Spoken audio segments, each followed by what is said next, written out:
আর একটা হাদিস লক্ষ্য করেন, আল্লাহর হাবিব বলেন, যখন তোমরা দেখবা অন্যায় কাজ তোমাদের সামনে এসে গেছে, তোমরা লাঠি দ্বারা প্রতিহত করবা। এই হাদিসের লাঠি দ্বারা ক্ষমতাকে বোঝানো হয়েছে, কারণ সমাজের সকল মানুষের অবস্থা একরকম না। কারো লাঠি আছে, ক্ষমতা নাই। কারো ক্ষমতা আছে, লাঠি নাই। কারো ক্ষমতাও আছে, লাঠিও আছে। আবার কারো লাঠিও নাই, ক্ষমতা নাই, কিচ্ছুই নাই। আল্লাহর হাবিব বলেন, তোমার সামর্থ্য অনুযায়ী তুমি ক্ষমতা দিয়ে প্রতিহত করো। যদি না পারো তাহলে জবান দ্বারা তাকে তুমি প্রতিহত করো। যদি জবান দ্বারাও না পারো তাহলে অন্তর দ্বারা তাকে ঘৃণা করো। এটা হলো 3 নাম্বার লেভেল ইমানদারের। ঘৃণা করো, সর্বনিম্ন লেভেল। আমরা এই লেভেলেও নাই।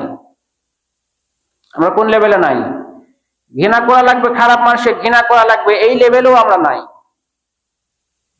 এই কারণে আমরা মুসলমানরা, এত মুসলমান সংখ্যায় হওয়ার পরও মুসলমানরা ক্ষমতায় যায় না কেন? 95% মুসলমান। যদি সিল দেওয়ার সময় যদি দেখে যে ইসলাম মুসলমান, তাহলে তো 95টা ভোট ওইদিকে যাওয়ার কথা। যায় না কেন? আমরা চাই না, তাই যায় না।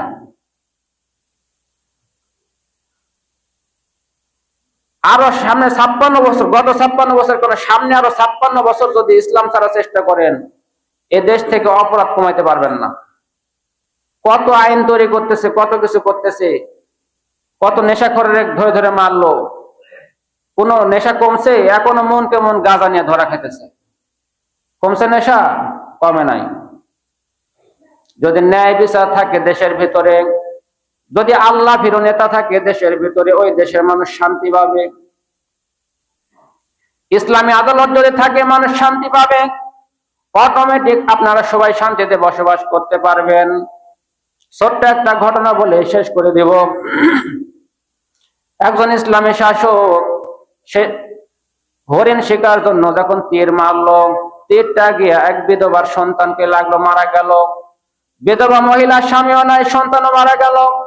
বাদশাহ মেরেছে, কার কাছে বিচার দিবে? মনে দুঃখ নিয়া ওই ইসলামী আদালতে কাজের কাছে যখন গিয়ে বিচার দিল, কাজে এবার ইসলামী আদালতে বিচার শুরু করে দিল, বাদশাকে ডাকো। সাধারণ কয়েদির পোশাকে কাজী বাদশাকে ডেকে আনো। কি করছে? তাকে সাধারণ কয়েদির পোশাক পরে এখানে আনো।